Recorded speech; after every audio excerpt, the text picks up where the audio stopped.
playing chicken with other people's lives. 4 innocent people dead. There's another child in the ditch. It was carnage. Carnage and destruction. A perfect storm of wrong place, wrong time. I started screaming, "Where's my dad?" Shattered lives, and a fancy defense for a rich kid. Affluenza. Too pampered for prison? Affluenza. Affluenza. Es la affluencia. This is preposterous. When a teen with blood on his hands and money in his pockets didn't serve jail time. I am sickened by this judge. Up to that point, life has just told him, you can get away with it. The question on everybody's mind. Where were his parents? Tonight, they are here with their son, for the first time on camera answering from the hot seat in exclusive deposition tapes. Tell us your name, please, sir. Ethan Couch. Tanya Couch. Frederick Anthony Couch. Did they shower him with everything except the word no? A case of affluenza. Good evening. It was the single word that set off a national firestorm in a case settled just last week. Affluenza, the so-called illness that a defense expert said should keep a rich teenager out of jail. Outrage not just at the teenager, but at his mother and father as well. One magazine cover actually branding them the worst parents ever. Tonight, decide for yourselves here when you hear from them under oath for the first time anywhere. Here's Matt Gutman. Take I-35 20 miles south of Fort Worth and you arrive in Burleson, Texas. A land of big houses and big trucks. What kind of people live here? Probably just a good, average, middle class, hardworking folks. Get up every morning, go to work. It was the night before Father's Day, and Eric Boyles was spending it with his wife Holly and daughter Shelby. Shelby and Holly called out and said, "Eric, come here." When I walked through the door, they were standing at the window to the front. Out in front of the house, a young woman driving a white SUV had spun out and was now standing by her disabled car. So the girls headed out the front door. The driver of the SUV called for help while Shelby and Holly waited with her. That same night, down the road from the Boyles house, Lucas McConnell's family was hosting a party organized by their youth pastor, Brian Jennings. He was one of the closest people that I had who wasn't family. I was around him all the time. Around 11 p.m., with the party winding down, Brian needed to return some tables and chairs to his church. Lucas and a friend jump into the back of Brian's white truck and they head down the road that would take them right past the Boyles house. I remember we saw a car on the right-hand side of the road, and he decides to pull over. It was that disabled car, along with Holly and Shelby Boyles, standing on the road with the driver. We're trying to get out of the car, and he tells us, he's like, "No, y'all sit tight. I'll be back in just a minute." With Brian Jennings on the scene, there are now 4 people by the side of the road. Meanwhile, a third location just a few houses down, there's another party in progress. But this one's not so innocent. 16-year-old Ethan Couch is there with 7 friends. They're drinking, they're having a good time, and then the young woman needs to go to the convenience store. So they decide, well, we'll go get them. All of them? All of them decide to go. 8 teenagers load into Ethan's souped-up fire engine red pickup. 6 in the cab, 2 in the flatbed, and head on out the road. Ethan guns it, hitting nearly 70 miles an hour in seconds. His truck barreling toward the scene at the Boyles family mailbox. Chance is bringing together a crowd of people whose lives are about to violently collide. Eric Boyles is inside when his world changes forever. I felt, you know, we don't live in California, but you'd almost think you just had an earthquake. I mean, the house shook.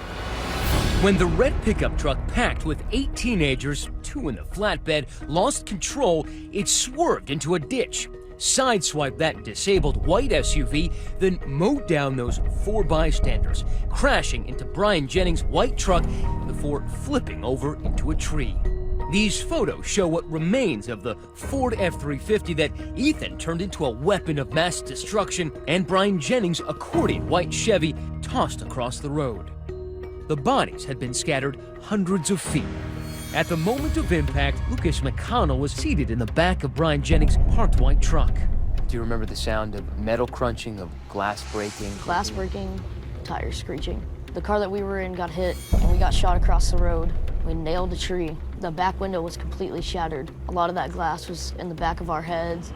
Just seconds later, Lucas's father, Kevin, part of a caravan coming back from that party, pulls up on the scene. I see taillights up ahead. As I got a little closer, I see debris in the road, and I'm thinking, that's not a party, that's a wreck.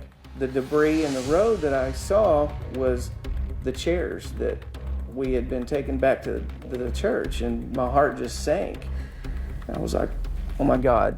Eric Boyles is in his house when he feels the explosion, rushes out the front door to where he left his wife and daughter. He starts dialing the phone. I was on the phone with 911. County 911, what is your emergency? There's a multi-car accident out in front of my house.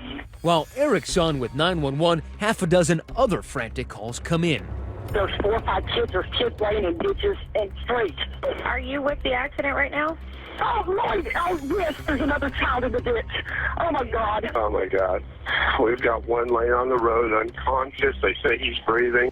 There were already people out there in front of the house. There was just debris everywhere. There were table and chairs and car parts and everything else. I walked in the road, and the first thing I did was I found there was a male laying in the road, wasn't moving at all.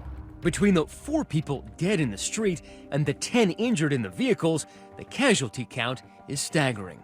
It was chaos. There were people lying around, injured, hurt, dead, people yelling, screaming, help me. Eric Boyles was yelling for his wife Holly and daughter Shelby. I'm calling out Holly and Shelby as I walk, and I kind of got halfway between the road and my fence. And that's when I found Holly. And when I found her, I mean, there was no doubt that she was gone. And then it was a matter of, okay, so where's Shelby? As Eric stumbles along, searching for his daughter, about 20 feet down the road, he sees a young woman, her body thrown up against the fence. Everything told me this should be Shelby. It didn't look like Shelby. And I'm sitting there trying to process the amount of trauma the bodies went through and what would the impact be and what would that do to you? At the same time, on that same dark road, Kevin McConnell is also searching for his friend, youth pastor Brian Jennings. On the other side of the road, I see Brian laying in the ditch. I ran over there.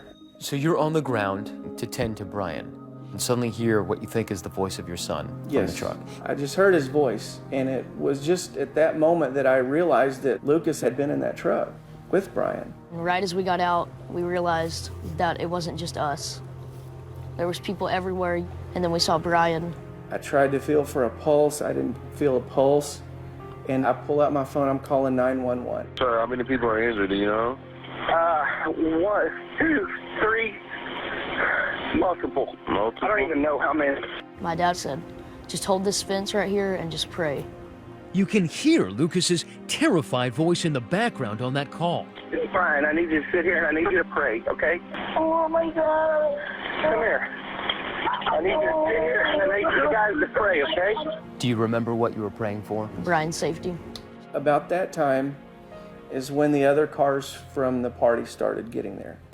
Brian's wife Shauna arrives on this hellish scene. It was a normal drive, and then all of a sudden I saw teenagers walking down the side of the road, and my first thought was, why do people let their teenagers walk down the side of the road? It's like almost midnight. Shauna pulls over and realizes there's been a crash and her husband was involved.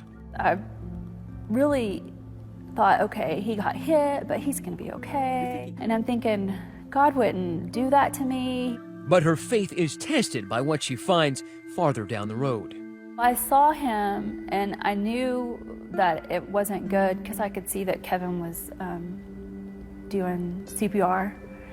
And by now, Shauna's 3 children are also on the scene. I was just crying out to God. I was like, please save my dad. I need him. You can't take him yet. I'm not ready.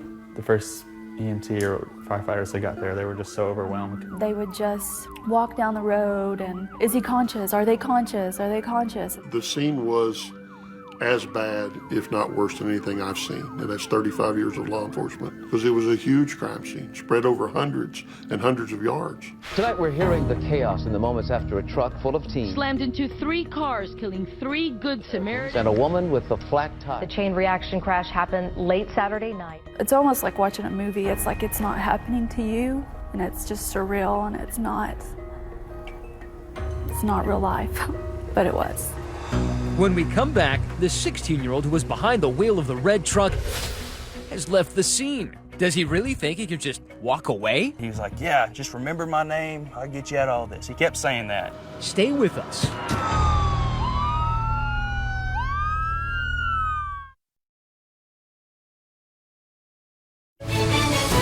Once again, Matt Gutman and 2020.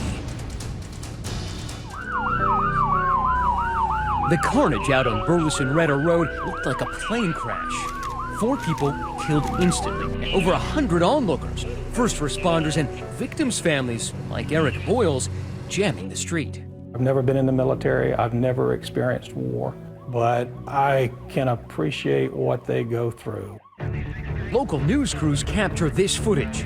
Authorities scanning through the wreckage. They needed to find the person responsible for the crash. As it turns out, police wouldn't be the first to do that. What condition was he in? He was unconscious. Corbin Clark and his mother Shauna, 2 neighbors heading to the scene, find a passed-out teenager in a ditch, a quarter mile down the road.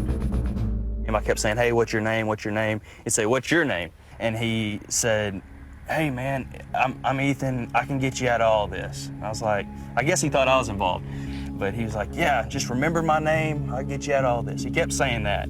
His name, Ethan Couch, is now one everybody in Burleson remembers. Somehow, he not only survived the crash, but managed to free himself from the mangled truck, and rather than help anyone, he walked away. The police came, and they said, we need to get you into an ambulance. Was he struggling with the officers? He kept trying to shake them off, saying, I don't need all this. Once Ethan Couch was found, the story came together pretty quickly. That shocking story would turn sadness into outrage. Get this, Ethan's a 16-year-old living the life of an adult by himself just 7 doors down from Eric Boyle's. Ethan was supposed to be cleaning up the place so it could be sold. Where were his parents? Well, Fred and Tanya Couch had already moved on up to this sprawling place in Fort Worth. A 7,000 square foot compound. Take a look at that glittering metal roof. You're looking at the Couch moneymaker. Fred's got a multi-million-dollar sheet metal business, and this estate is complete with guard towers, guest house, and a steel gate surrounding it. But the story of the crash begins to be told by Ethan's blood alcohol content. It comes back 3 times the legal limit for an adult, and that's 3 hours after the crash. Now understand, this is 3 hours of time he had for his body to clear alcohol out of his system. Speculation, what his blood alcohol was at the time of the accident is through the roof.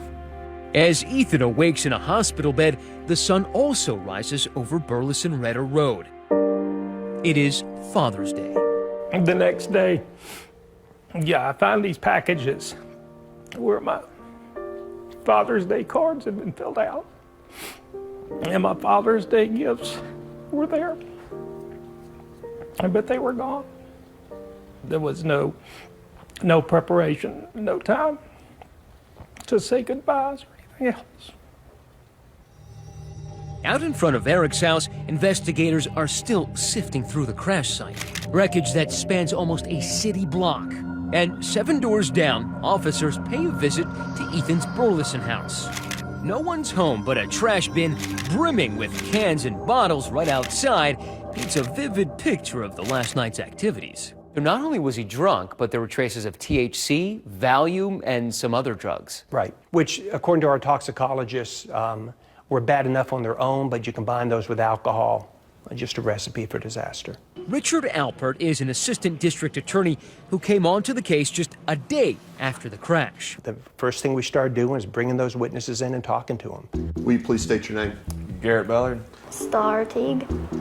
Garrett Ballard, Ethan's best friend since grade school, and Star Teague, a former and brief love interest, were 2 of the teens in Ethan's red truck that night. These are never-before-seen deposition tapes from a civil lawsuit resulting from the crash. Star says Ethan, Garrett, and another boy started drinking around 6 p.m. the night of the crash. All 3 of them did a shot of vanilla. I don't know what it was. So they start drinking, taking some shots, and then they decide to go pick up some friends. On the way back, they decide, well, we want to get some beer. So there's already alcohol in the house, and Ethan clearly has money, but they decide it'd be more fun to steal the beer. At the Walmart, I went in, grabbed the beer. This is surveillance video from that Walmart. Sure enough, there's Garrett Ballard and 4 other teenage boys. Then we walked out the fire exit. Ethan stayed with the vehicle, and when the other 5 stole the case of beer, they actually ran out the exit door. The teens head back to Ethan's empty house, and the drinking continues. Not just beer, but shots of the 190 proof grain alcohol called Everclear. And then the young woman needs to go to the convenience store. But even the other ones who'd been drinking knew Ethan had too much to drink, and they tried to talk him out of it. And he would have none of it. Just made him angry. With that, all 8 teenagers pile into the truck. With Ethan Couch behind the wheel, right away, things start breaking bad. Pulls out of there, and immediately, going so fast that there's stars telling him to slow down. So his response is, well, I'll just drive into oncoming traffic. So he starts playing chicken with a car in front of him. I was yelling at him, get over, you need to get over. And when he swerved, the back tires jerked. Just remember seeing something in the road, and then loud bang, and I remember being in the air. The vehicle was going about 68 miles per hour. Had Ethan ever pumped the brakes? No brakes. Never touched the brakes? No evidence of braking was there. You know, your brain, when you're that intoxicated, doesn't work the way it should. And at that point, I thought Ethan was dead. So I freaked out, and I got out of the truck. I climbed out the back, and I guess I had tunnel vision. I just took off. But for Ethan Couch, walking away from the consequences of this accident wouldn't be as easy. Not with this prosecutor determined to hold him accountable. I don't know if Ethan's life is salvageable. And quite frankly, I don't care. But this guy's about to give him the shock of his career. I think Ethan Couch is suffering from... Stay with us.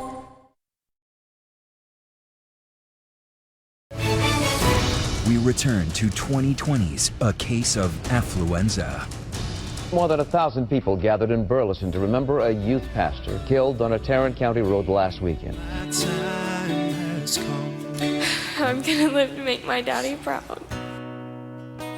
The memorial for local youth pastor Brian Jennings drew so many mourners it had to be streamed online.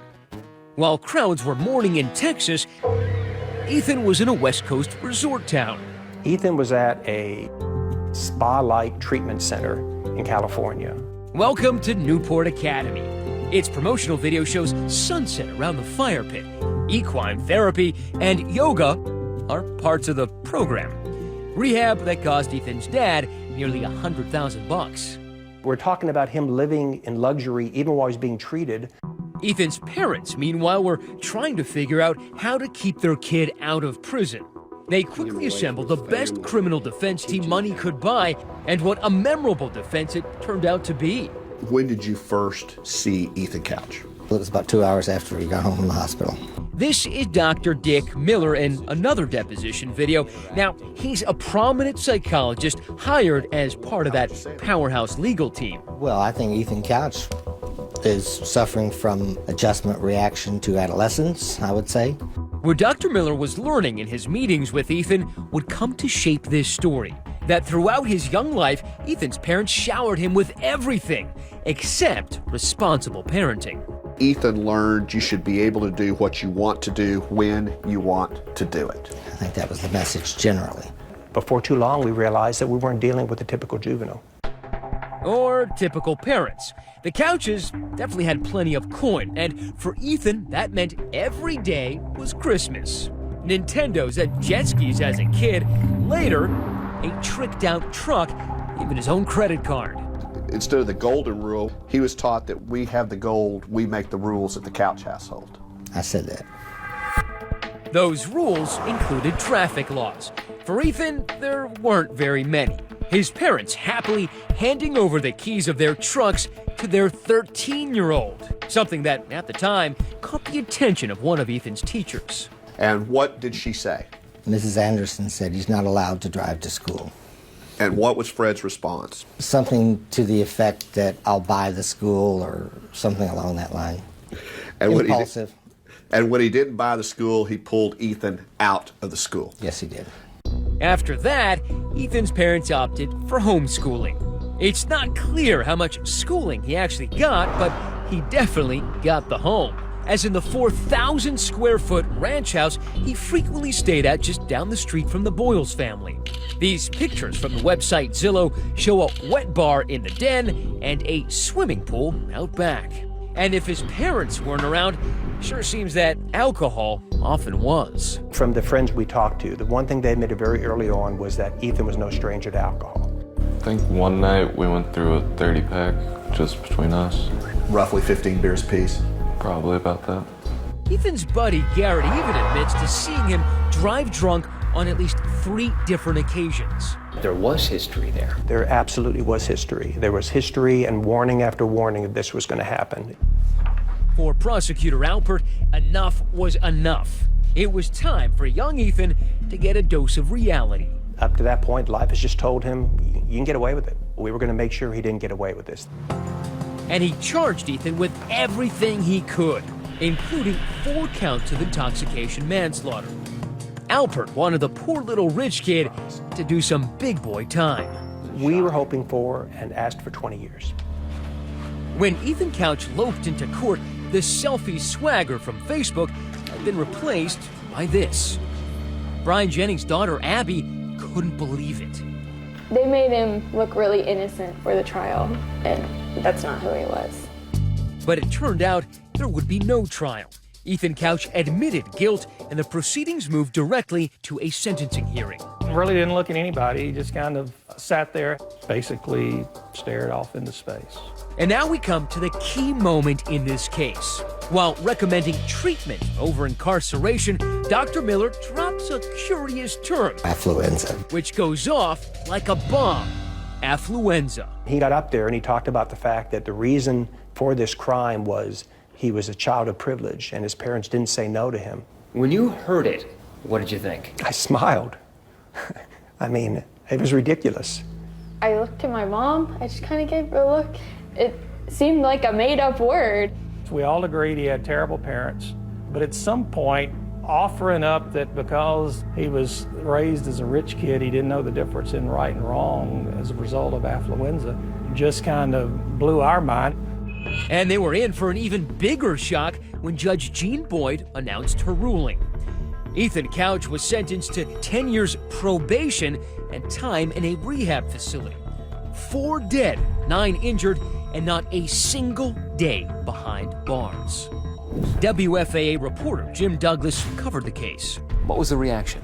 Volcanic, mainly aimed at Judge Jean Boyd, longtime juvenile court judge here. She really never even got through with her sentencing. The place kind of lit up, and the bailiffs escorted her out pretty quick. I felt like the judge spit in my face. The media crushed to get a shot of the boy who cried affluenza. To me, it's not right. He'll be feeling the hand of God. Money always seems to keep Ethan out of trouble. Ethan's lawyer had a different take. We applaud Judge Boyd for having the courage to issue the sentence that's going to give Ethan Couch a chance. Now, even in a law and order state like Texas, it's not uncommon for juveniles to get rehab instead of hard time. Still, the affluenza defense and judge's sentence lit the national media on fire. Well, a verdict in Texas sparking new outrage. Shockingly light sentence in a deadly drunk driving case. Affluenza. Too rich for jail. Judge Jean Boyd said the teen wouldn't get the therapy he needed in jail. I am sickened by this judge. People wanted this judge's head. They just felt like there had never been consequences in this kid's life, and here's one more example, no consequences.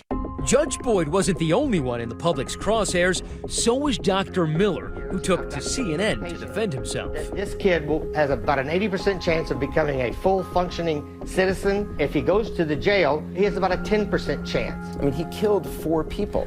I really don't think that. I wish I hadn't used that term. Everyone seems to have hooked onto it. What he didn't anticipate was that the BS of what his opinion was going to be hit the winds and he was going to get the reaction he got, which he deserved to get. So many people were now asking, did Ethan Couch's affluence actually buy him a slap on the wrist? Maybe and maybe not, because for one family, the case was far from over. Not so fast. This is not the end of this. They were about to force the Couches into the hot seat to answer tough questions under oath. When's the last time you recall disciplining Ethan for anything? You're gonna want to hear this. Stay with us.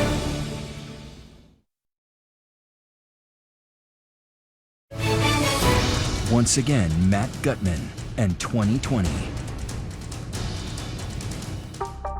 If Ethan Couch's affliction was excessive wealth, the victims' families were eager to provide a remedy. 5 of the families involved in the fatal crash brought civil lawsuits against the Couches and their family sheet metal business. While Ethan was spending 8 months in a state-run rehab getting well, the Couches settled those suits without admitting any wrongdoing. Never once has Ethan apologized in any shape or form. But one family announces they're holding out. I've yet to see anything good come out of it. The McConnells, remember, they lived down the road from Ethan's old booze binge pad in Burleson. 15-year-old Lucas was injured in the crash. Now they are determined to have their day in court. I thought, not so fast. This is not the end of this. So when your parents told you that they decided to go through with an actual court case, what did you tell them? I was ready for that. A lot of people were ready to hear something they'd never heard before. The boy and his parents at the center of this story speak. Tell us your name, please, sir. Ethan Couch. Tell us your name, please. Tanya Couch. Please state your name. Frederick Anthony Couch. It fell to lawyers Greg Kuntz and Todd Clement to extract the peculiar family history that shaped young Ethan's life. His parents seem like, regular old Texas parents in some ways. There's nothing regular about the Couches. Fred Couch, a rags-to-riches millionaire, has his own history with the law. And get a load of what he allegedly said during a 1992 stop for, you got it, a DUI. Did you tell the arresting officer I make more in a day than you make in a year? Probably. Fred and Tanya had an on-again, off-again marriage, the second for them both. The kind of fractured family life which might require extra care for an only child entering adolescence. Instead, these lawyers say the Couches let Ethan fast forward into adulthood. People don't allow their kids to drive at 13. You understood if he was, at any time he was under 16, he was never to be driving by himself. Yes. Nevertheless, you allowed that behavior to happen, correct? Yes. I just kept asking because I wanted to, and eventually they started letting me drive just to like the corner store by myself. And then that progressed to school? Yes. Fred Couch admitted allowing Ethan to drive, but both parents say they didn't know about his regular drinking. Have you ever seen Ethan drink as we sit here today? I don't remember ever seeing him drink. Maybe not, but she definitely saw him drunk. Just 4 months before the fatal crash, 15-year-old Ethan was stopped by police at 1 a.m. relieving himself in a parking lot. Fort Worth officer comes upon him. He's taking a pee outside of a truck. There's a half-naked 14-year-old girl passed out drunk in the car. And this 15-year-old kid is just mouthing off to this officer, using profanity. His mother shows up, starts talking to him, so she clearly knew he was out there. Did you ask him where he got the alcohol and the vodka that was in the truck? No, I should have, but I did not. Why didn't you ask him where he got it to try to stop it from happening again? I don't know. These attorneys say Ethan Couch wasn't even old enough to drive, was violating as many as 5 laws that night. 5 violations of the law, and nothing's done by Tanya. Well, not quite nothing. Tanya does admit to concocting a story with Ethan to keep her husband in the dark about the more criminal details. I wasn't sure how he would react, so I didn't tell him the whole truth. Tanya told me that Ethan was peeing at the Dollar General. What action did you take? Ethan walked back and forth to work for a month. Oh, really? Do you remember any occasion where your dad punished you by making you walk to work? No. I don't remember ever having to walk to work. Ethan was required to complete an alcohol awareness course and 8 hours of community service within 90 days. Guess what? Didn't happen. We didn't do the community service. You understood, did you not, that he was likely to continue the drinking and driving if there weren't consequences? I should have known that, yes. I really didn't think that that would happen again. But her own daughter, Christy, Ethan's half-sister, warned her that, yes, it could. I just told her that I was nervous that he might be drinking, being at that house by himself, under no supervision. How long prior to the crash was that told to her by you? A week. And that same week, Ethan's friend, Star Teague, says Tanya witnessed Ethan in the house with an open beer. Do you know for a fact whether Tanya saw y'all with beer sitting there? She saw us. Tanya wanted to come in and say, you know, I was always really against drinking and driving. But then when you say, what'd you do to enforce that? There was just nothing. Zero. Do you recall ever disciplining Ethan for anything? Sometimes I would take little things away from him, or we would just discuss the problems. When's the last time you recall disciplining Ethan for anything? I don't remember. Of course, it's hard to discipline a kid when he isn't always under the same roof. Remember, the Couches were letting Ethan play grown-up by himself in the Burleson house. In your mind, it was okay to let a 16-year-old kid stay at the Burleson Retta house by himself without anyone present, correct? That 16-year-old kid, however foolish that it may have been, he seemed pretty responsible. Was there always alcohol then when you were at the Burleson location? Not always, no. Most of the time? Most of the time, yes. If there's alcohol, most of the time there's drugs as well? Yes. You betcha. Ethan rattles off a list of drugs shocking for anyone, much less a 16-year-old. I'm taking Valium, hydrocodone, marijuana, cocaine, Xanax, Vyvanse. I think I tried ecstasy once. Pretty sure that was it. Which brings us back to that deadly June night. And what was your plan? Should have a couple people over and drink. Do you recall any sort of text exchange with your mom the night of this crash? Yes. She'd just sent me a text, don't be out late and don't be drinking and driving. She was asking what we were all doing, and he was telling her, and she knew that we were drinking. She was like, well, just don't drink and drive. That was certainly thoughtful, but by now, Ethan had years of experience blowing off the rules without facing consequences. Why should tonight be any different? Do you remember pulling out of the driveway? Not really. I had just a picture in my head of just turning out of the driveway, but that's it. What's the next thing you recall? Waking up handcuffed to the hospital bed. And after all this, Ethan's father actually distances himself from the Affluenza defense he paid for. I don't even know that I believe Affluenza is real. 16-year-old Ethan And despite all the terrible media coverage, attorneys blame over coddling by his wealthy parents. His parents maybe need to do a little talking as well. Even being branded the worst parents ever, Fred defends his family. I don't think we're profoundly dysfunctional. Did you teach Ethan that wealth bought privilege? I don't believe I ever intentionally tried to teach him that. Did you teach Ethan that indeed because your family was wealthy that the rules didn't apply to you? Never. The McConnells are eager for a civil jury to hear every word of this testimony. I feel like it needs to be done. Why? Because I haven't seen any punishment. But the Couches are as determined to avoid another courtroom as they are to avoid our cameras. Mr. Couch, stay with us.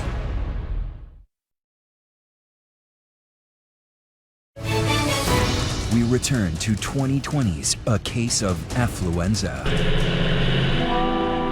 It's been nearly 2.5 years since that June night when so many lives intersected on this road. And the victims' families, like Eric Boyle's, who lost his wife and daughter right outside his house, remain convinced that this was an accident in name only. This was not an accident. This was not a good kid that just made a poor decision. This event was going to occur somewhere. It was just a matter of when it was going to occur and who it was going to affect. The search for justice has been an exercise in frustration, not just for them, but also for prosecutor Richard Alpert. What would justice have looked like to you? Justice would have been the system doing something to Ethan that life hadn't done to him up to that point, which is hold him accountable. Did you ever think of prosecuting the parents? We did. If there was a way to do it, we would have done it. Being a bad parent, unfortunately, is not a crime. As the one remaining civil case, the one brought by the McConnell family, worked its way through the courts, the judge from the criminal case decided to call it quits.